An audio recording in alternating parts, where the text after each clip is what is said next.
All right, day 3 of our quick trig review, and we're going to talk about the law of sines. And so when I'm looking at triangles, I always ask myself, is it a right triangle? If it is, then I do SOHCAHTOA, right? If it's not, my first instinct is to do the law of sines. So I always check because law of sines is shorter and a little bit quicker. And if I can't, then my last resort is usually the law of cosines. So we've talked about right triangles and we've talked about law of cosines. So we're going to talk about the law of sines. Law of sines works on any triangle where you have some side and an angle across from it. Okay? Some side and an angle across from it. And now this one doesn't look like it, right? But you have this angle. If you have two angles, you have three, right? Okay, remember the angles of a triangle add up to 180. Okay, if you learned nothing else in geometry, I hope you learned that. So, this is the formula. And you could also write it with A being the side length over sine A. You can flip it upside down too. It works the same. Okay? And this ratio works for all three sides. Okay? So I should highlight this one too. All right. So let's do a practice. If you have an angle side, you have two angles, you have three. So I'm going to tell you that you have that third angle, but it doesn't look like we need it right now because I have this angle and the side across from it.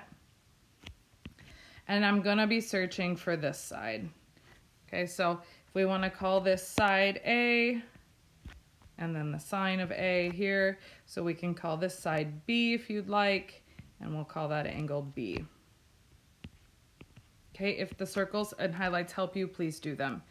So I'm going to say sine of A, which is 30, across from side A is 45, equals the sine of B, which is 20, over side B. Okay, so I'm missing this side, B here, probably call this one C, and I'm going to cross multiply.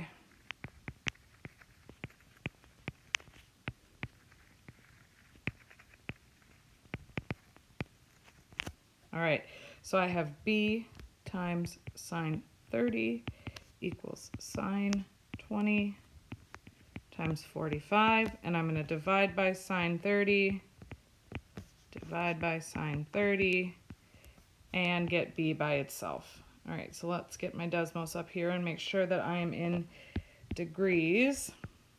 And being very careful, I'm going to type this chunk in. So I'm going to say 45. I'm going to put a parenthesis just to make sure. 45 sine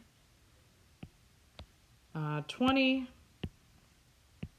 divided by the sine of 30. Okay, and so for side B, I get 30.8. Now I'm going to write that in here. And what's going to happen is 30.8. Okay, it says missing sides and angle. So I have this, but I have this angle here. And I know I have this angle because I have two of the angles in my triangle. So 180 minus 30 minus 20 gives me my other angle of 130. And now I need to find side C.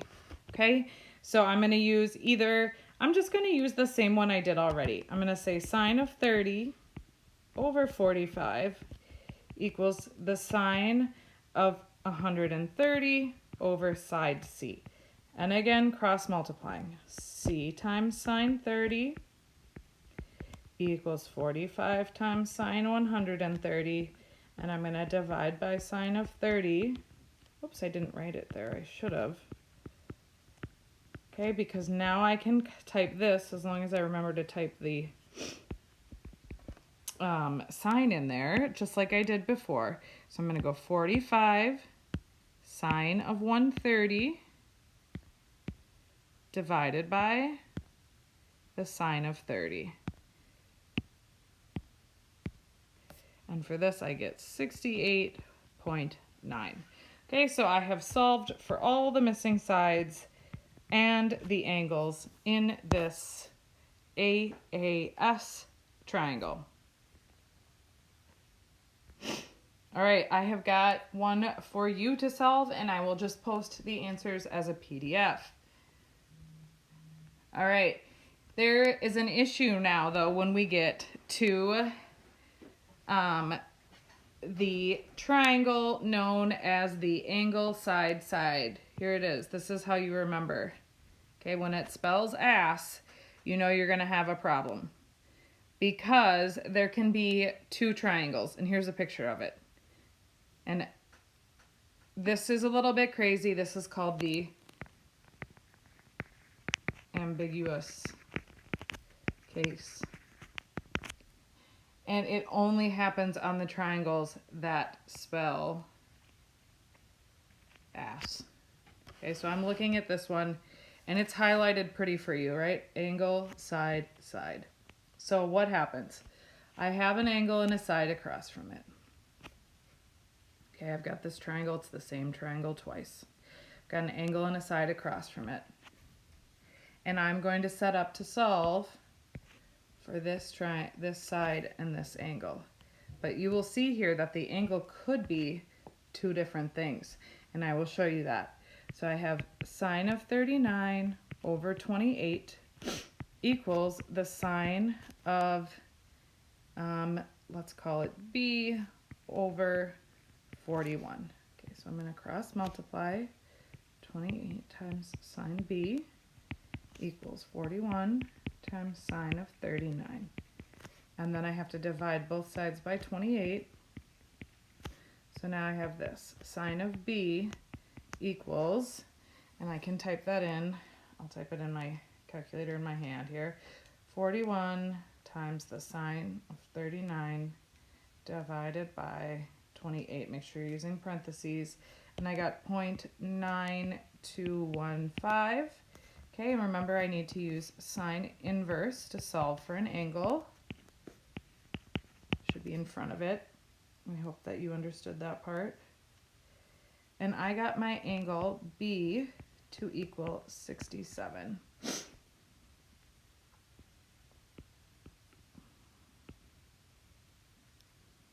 67.1.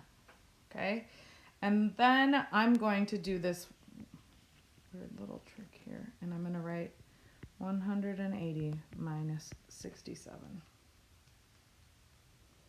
So I'm just going to call this 67 for now, not 67.1. Oops, I'm trying to erase now. Oh, man. Okay, and when I do that, 180 minus 67, I get 113. And I'm going to plug that in right here as well. And I'm going to ask myself, can I make a triangle with 39 and 113? Or over here, can I make a triangle with 39 and 76? So let's see, 180 minus 39 minus 67. I think I said 76. 180 minus 39 minus 67. And I get 152 when I do that. Oh, I added. That makes absolutely no sense. 180 minus 39 minus 67, and I get 74. Okay, so that's good. You can have a triangle here. What about this one? 180 minus 113 minus 39. I get 28. So why can this happen? This can happen because of our unit circle. And we haven't talked a ton about unit circle, right? But sine is positive in two spots. Sine is positive here in quadrant 1, and then again here in quadrant 2. And so either one of these angles, this, we don't know. That's why it's called ambiguous, right? We don't know. Our calculator gives us 67 as the answer, okay? But if I took the sine of 90.9215 on the unit circle, the answer could also be 113. Okay, I could have 67 degrees or 113 degrees. And you could test it out, right? Okay, so I typed in the sine of 67 and I got 0.92. And then I typed in the sine of 113 and I got the same decimal. Okay, so it's confusing because it's the ambiguous case. So how do I figure it out? Well, I do the steps like always until I get my first angle, and then I stop. And I go to fill out my second triangle, and I do this step. I do 180 minus 67. Notice 67 is the answer I got here. And then I put it in the same triangle. Okay, things are exactly the same in this triangle that I gave you. Look, I gave you 41, gave you 39 and 28, 39 and 28. The thing that's different now is this. I found 67, and then I looked and I put in the same place the other angle I know it could be. And then I'll know, does it make a triangle? Sometimes it adds up to more than 180 and it can't make a second triangle. And that's good. Okay, and sometimes it makes a second triangle. Okay, at this point, you would go through the steps to find the rest of the sides and angles for both triangles. Okay, I am feeling like that is way too long to do right now, so I'm going to skip that for the time being. Okay, the last example I have is about finding the perimeter. Okay, and so I do have an angle, a side and an angle across from it. Okay, and then it looks like I could find this side here. So I'm going to say sine of 27 over 300 equals, I didn't talk about perimeter, remember, is the around it. Add all sides. Okay, so, and then I have my other one where I have sine of 114 over b, and I'm going to cross multiply. Okay, so I've got b sine 27 equals 300 sine 114 divided by the sine of 27. And then I'm going to type this in very carefully.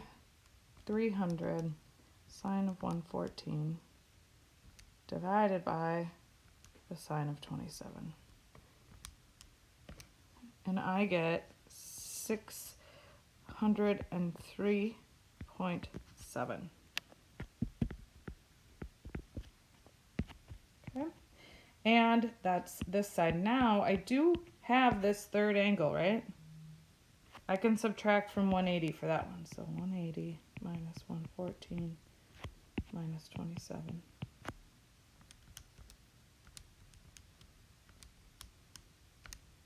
It's 39. Because I need to find this side now before I can find the perimeter.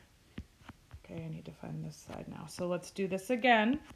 I'll say sine of 27 over 300 equals the sine of 39 over c, cross multiply.